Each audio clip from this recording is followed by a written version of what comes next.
Hello ಸ್ನೇಹಿತರೆ, ಎಲ್ರಿಗೂ ನಮಸ್ಕಾರ. ನೋಡಿ, ಈ ಟೈಮ್ ಬಂದ್ಬಿಟ್ಟು ಈಗ 7 ಗಂಟೆ. 7 ಗಂಟೆ ಆಗಲಿ. ಇವತ್ತು ನಾವು ಹೊಲ್ದಕ್ ಹೋಗಿದ್ವಿ.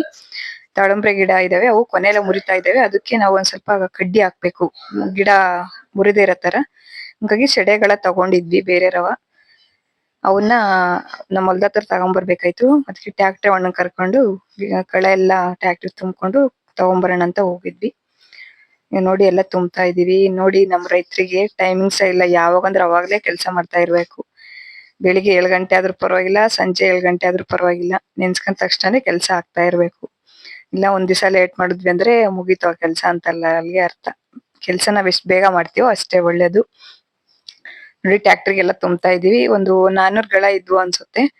ಒಂದು ಆ ಕಡೆ ಈ ಕಡೆ ಎಲ್ಲ ಟ್ಯಾಕ್ಟ್ರಿಗೆ ಕೋಲ್ ಕೊಟ್ಬಿಟ್ಟು ಫುಲ್ ಒಂದೇ ಸರಿನೇ ಹಾಕೋ ಬರೋ ತರ ಎಲ್ಲ ತುಂಬಿಸಿದ್ವಿ. ತುಂಬಾ ಜಾಸ್ತಿ ತುಂಬಾ ಜಾಸ್ತಿ ಕಷ್ಟಪಟ್ಟೆ ಗಳ ಹುಡುಕ್ಬಿಟ್ಟಿದೀವಿ. ಗಳನೇ ಸಿಗ್ತಾ ಇರ್ಲಿಲ್ಲ. ಎಷ್ಟು ಒಂದು 15 ದಿವಸದಿಂದ ಹುಡುಕ್ತಲೇ ಇದ್ವಿ, ಸಿಗ್ಲೇ ಇಲ್ಲ. ಮತ್ತೆ ಇಲ್ಲೇ ನಮ್ಮೂರ್ ಹತ್ರನೇ ಸಿಕ್ಕೋದು, ತಗೊಂಡ್ವಿ.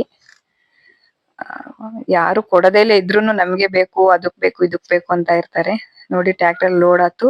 ಲೋಡ್ ತಗೊಂಡು ನಮ್ಮ ಮನೆಯವರು ದಾಳಿಂಬ್ರೆ ಗಿಡದ ಹತ್ರ ಹೋದ್ರು ಕರ್ಕೊಂಡು. ಹೊಲದ ಪಕ್ಕನೆ ಗಳ ತಗೊಂಡಿದ್ ನಾವು. ಈಗ ನಮ್ ತೋಟ ಅಡಿಕೆ ಗಿಡ ನೋಡ್ಕೊಂಡ್ ಹೋಗೋಣ ಅಂತ ಪಕ್ಕದಲ್ಲಿ ಇತ್ತಲ್ಲ, ಹಂಗೆ ಬಂದೆ. ನೋಡಿ, ಈ ಗಿಡ 1.5 ವರ್ಷದ ಅಡಿಕೆ ಗಿಡ. ಎಷ್ಟ್ ಚೆನ್ನಾಗಿದೆ ನೋಡಿ. 1.5 ವರ್ಷದ ಗಿಡ ಅಂತ ಹೇಳಂಗೆ ಇಲ್ಲ, ತುಂಬಾ ಚೆನ್ನಾಗಿದಾವೆ. ಅಷ್ಟು ಚೆನ್ನಾಗಿ ನೋಡ್ಕೊಂತೀವಿ ನಾವು. ಮೊನ್ನೆ ಕೊಟ್ಟಿಗೆ ಗೊಬ್ಬರ ಎಲ್ಲ ಹಾಕಿ ಮಣ್ಣೆಲ್ಲ ಹಾಕ್ಸಿದೀವಿ. ಟ್ರಂಚ್ ಹೊಡ್ಸಿ ಗಿಡ ಇಟ್ಟಿರೋದು ಅಡಿಕೆ ಗಿಡನ. ಹಾಗಾಗಿ ತುಂಬಾ ಚೆನ್ನಾಗ್ ಬಂದ್ವು. ನೆರಳು ಬೇರೆ ಇರುತ್ತಲ್ವಾ, ಹಂಗಾಗಿ ಬಿಸಿಲು ಏನ್ ತಾಗಲ್ವಲ್ಲ. ಅಡಿಕೆ ಗಿಡಕ್ಕೆ ಬಿಸಿಲು ತಗಂಗಿಲ್ಲ. ನೆರಳಲ್ಲಿದ್ರೆ ಚೆನ್ನಾಗ್ ಬೆಳಿತವೆ. ನಾವು ಅಷ್ಟೇ ಚೆನ್ನಾಗ್ ಪೋಷಣೆ ಸಹ ಮಾಡ್ತಾ ಇದೀವಿ, ಚೆನ್ನಾಗ್ ನೋಡ್ಕೊಳ್ತಾ ಇದೀವಿ. ಗೊಬ್ಬರ, ಮಣ್ಣು, ನೀರು ಟೈಮ್ಗೆ ಎಲ್ಲಾನು ಕೊಡ್ತಾ ಇದೀವಿ. ಹಂಗಾಗಿ ಚೆನ್ನಾಗ್ ಬಂದಿದಾವೆ. ಅದ್ರಲ್ಲಿ ಹಂಗೆ ಮಾವಿ ಗಿಡ ಸಹನ ಇದಾವೆ. ಮುಂಚೆನೆ ಇದ್ವು ಮಾವಿನ ಗಿಡ. ಅದ್ರ ಸೆಂಟ್ರಿಗೆ ಅವನ್ನ ತೆಗಿದೆ ಹಂಗೆ ಬಿಟ್ಕೊಂಡು ನಾವು ಅಡಿಕೆ ಗಿಡ ಇಟ್ಕೊಂಡ್ವಿ. ಸುಮ್ನೆ ವೇಸ್ಟ್ ಆಗುತ್ತಲ್ವಾ ನೆಲ ಅಂತಾನ.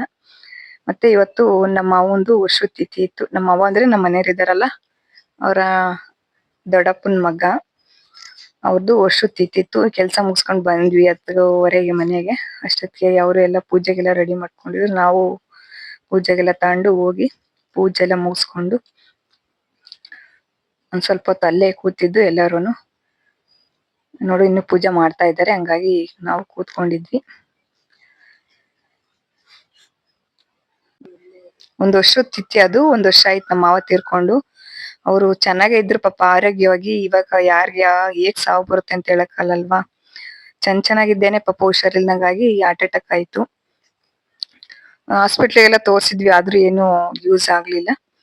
ಹಾಸ್ಪಿಟಲ್ಲೇ ತೀರ್ಕೊಂಡಿದ್ರು. 1 ವರ್ಷ ಆಯ್ತು. ತುಂಬಾ ಒಳ್ಳೆಯವರು ಅಂತಾನು ಹೇಳ್ಬೋದು ಪಾಪ ನಮ್ಮ ಮಾವ. ಎಲ್ಲಾರ್ಗು ಚೆನ್ನಾಗ್ ಒಳ್ಳೆ ಹೆಲ್ಪ್ ಮಾಡೋರು. ಹಿಂಗೆಲ್ರು ಪೂಜೆ ಮುಗಿಸ್ಕೊಂಡು ಮತ್ತೆ ಮನೆಗೆ ಬಂದ್ವಿ. ನಮ್ಮ ಮಾವ ಸತ್ತಾಗಿಂದ ಒಂದ್ ವಿಷಯ ತುಂಬಾನೇ ನನಗ್ ಕ್ಲಿಯರ್ ಆಗಿದೆ. ಏನಂದ್ರೆ, ಚೆನ್ನಾಗಿದ್ದಾರೆ, ಇಷ್ಟ ತರ ಸಾವು ಬರುತ್ತೆ ಅಂತ ನಾನು ಅಂದ್ಕೊಂಡೇ ಇರ್ಲಿಲ್ಲ. ಯಾವತ್ತೂ ಎಕ್ಸ್ಪೆಕ್ಟ್ ಮಾಡಿರ್ಲಿಲ್ಲ. ನಮ್ ಕಣ್ ಮುಂದೆ ಒಬ್ರು ಯಾರಾದ್ರೂ ಆತರ ತೀರ್ಕೊಂಡಾಗ ಅದು ನಮಗೆ ತುಂಬಾ ಒಂದು ಪಾಠ ಕಲ್ಸ್ಬಿಡುತ್ತೆ. ನಾವು ಯಾವಾಗ ಇರ್ತೀವೋ ಯಾವಾಗ ಸಾಯ್ತೀವೋ ಅಂತ ನಮ್ಗೆ ಗೊತ್ತಿರಲ್ಲ ಅಲ್ವಾ. ಆ ಅನುಭವ ನನ್ಗಾಯ್ತು. ಮುಂಚೆ ಏನೋ ಒಂದು ತುಂಬಾ ಆಸೆ ಇಟ್ಕೊಂಡಿರ್ತೀವಿ ಲೈಫ್ ಅಲ್ಲಿ. ಆತರ ಆಸೆಗಳೆಲ್ಲ ಬೇಡ ಅನ್ನೋ ಒಂದು ಮನವರಿಕೆ ಆಗಿದ್ದೆ ನನಗೆ. ನಮ್ಮ ಮಾವ ತೀರ್ಕೊಂಡಾಗಿದ್ದ. ಯಾರು ಯಾವಾಗ ಬೇಕಾದ್ರೂ ಸಾಯ್ಬೋದು. ಇರೋವರ್ಗು ಎಲ್ರು ಖುಷಿಯಾಗಿರಿ, ಎಲ್ರ ಜೊತೆ ಖುಷಿಯಾಗಿರಿ. ಈಗ ಮನೆಗ್ ಬಂದ್ವಿ, ಎಡೆಗೆಲ್ಲ ಇದ್ ಮಾಡಿದ್ವಿ ಅಡ್ಗೆನ. ಹಂಗೆ ಎಲ್ರು ಊಟನು ಮಾಡ್ಕೊಂಡು ಒಂದ್ ಸ್ವಲ್ಪ ಹೊತ್ತೆಲ್ಲ ಕೂತ್ಕೊಂಡು ಮಾತಾಡಿ ಎಲೆ ಅಡ್ಕೆಲ್ಲ ಹಾಕೊಂಡು ಸ್ವಲ್ಪ ಬರ್ಗುರಲ್ಲಿ ಕೆಲ್ಸ ಇತ್ತು ನನ್ಗೆ. ಹಂಗೆ ನನ್ ಮಗಳು ಕ್ಲಾಸ್ಗೆ ಹೋಯ್ದ್ಲು, ಅವಳನ್ನ ಹಂಗೆ ಕರ್ಕೊಂಡ್ ಬರ್ಬೇಕಾಯ್ತು. ಬರ್ತಾ ಅಮ್ಮರ್ ಊರ್ಗ್ ಹೋಗಿದ್ವಿ. ನಮ್ಮಮ್ಮರು ಸೀಮೆ ಕಟ್ಟಕ್ಕೆ ಶೆಡ್ ಮಾಡ್ತಾವ್ರೆ.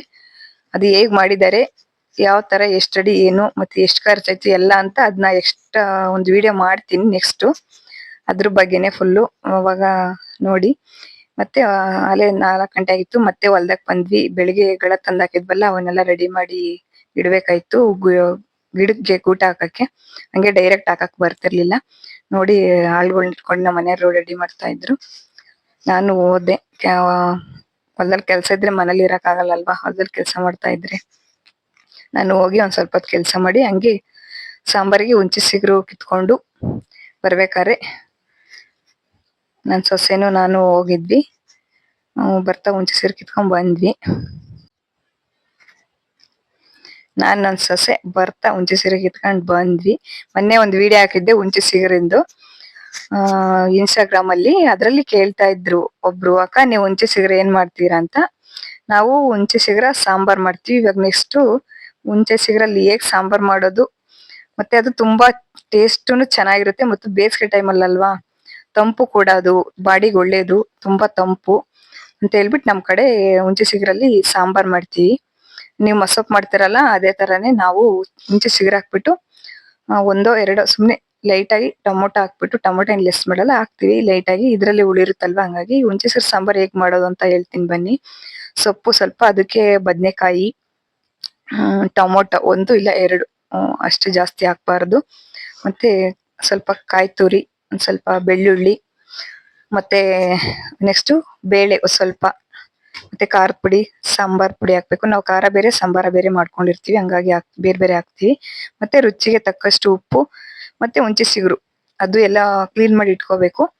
ಅದು ಹುಂಚೆ ಸಿಗುರು ಇಟ್ಬಿಟ್ಟು, ಮತ್ತೆ ನೀರ್ ಹಾಕ್ಬಿಟ್ಟು ಕುಕ್ಕರ್ದ ಕ್ಯಾಪ್ ಕ್ಲೋಸ್ ಮಾಡಿ ಒಂದು 3 to 4 ವಿಜಿಲ್ ಕೂಗ್ಸಿದ್ರೆ ಸಾಕು. ಅಷ್ಟೊತ್ ಕಾಲೇ ಅದು ಚೆನ್ನಾಗಿ ಬೆಂದಿರುತ್ತೆ. ಮತ್ತೆ 3 to 4 ಆದ್ಮೇಲೆ ಆಫ್ ಮಾಡ್ಬಿಟ್ಟು ಒಂದ್ ಸ್ವಲ್ಪ ಜೀರಿಗೆನ ಕೈಯಲ್ಲೇ ಚೆನ್ನಾಗಿ ಉಜ್ಜಿಬಿಟ್ಟು ಅದಕ್ಕೆ ಆಡ್ ಮಾಡ್ಬೇಕು. ಜೀರಿಗೆ ಪ್ರೆಸ್ ಮಾಡಿ ಹಾಕ್ಬಿಟ್ಟು ಸೌಟ್ ತಿರುಗಬೇಕು ಚೆನ್ನಾಗಿ, ಅದೆಲ್ಲ ಮಿಕ್ಸ್ ಆಗೋ ತರ. ಈಗ ನೋಡಿ ಈ ತರ ತಿರ್ವಿ, ಮತ್ತೆ ಅದರಲ್ಲಿ ರಸ ಇರುತ್ತೆ ಸಪ್ಪೆಸರು, ಅದನ್ನ ಬೇರೆ ಮಾಡ್ಬಿಟ್ಟು ಮಸಗುಣ್ ತಗೊಂಡು ಚೆನ್ನಾಗಿ ಮಸ್ಕೋಬೇಕು. ಅದು ಚೆನ್ನಾಗಿ ಇದಾಗತ್ತರ. ಮತ್ತೆ ಅದಕ್ಕೆ ಒಗ್ಗರಣೆ, ಎಣ್ಣೆ, ಈರುಳ್ಳಿ, ಸಾಸಿವೆ ಹಾಕ್ಬಿಟ್ಟು ಒಗ್ಗರಣೆ ಮಾಡ್ಕೋಬೇಕು. ಮತ್ತೆ ಸಪ್ಪೆಸಿರುತ್ತಲ್ಲ ಅದನ್ನು ಅದಕ್ಕೆ ಹಾಕ್ಬೇಕು. ಹುಂಚೆ ಸೀರು ಉಳ್ಸೆಪ್ಪು ಮುದ್ದೆ ನೋಡಿ ಎಷ್ಟ್ ಚೆನ್ನಾಗಿದೆ, ತುಂಬಾ ಚೆನ್ನಾಗಿರುತ್ತೆ. ಅದಕ್ಕ ಒಂದ್ ಸ್ವಲ್ಪ ತುಪ್ಪ, ಸೈಡ್ ಉಪ್ಪಿನಕಾಯಿ ಹಾಕೊಂಡ್ ತಿಂತಾ ಇದ್ರೆ ಯಾವ ಮಟನ್ ಸಾರು ಬೇಡ, ಅಷ್ಟ್ ಚೆನ್ನಾಗಿರುತ್ತೆ. ಹಾಗೆ ನನ್ನ ಚಾನಲ್ಗೆ ಲೈಕ್ ಮಾಡಿ, ಶೇರ್ ಮಾಡಿ.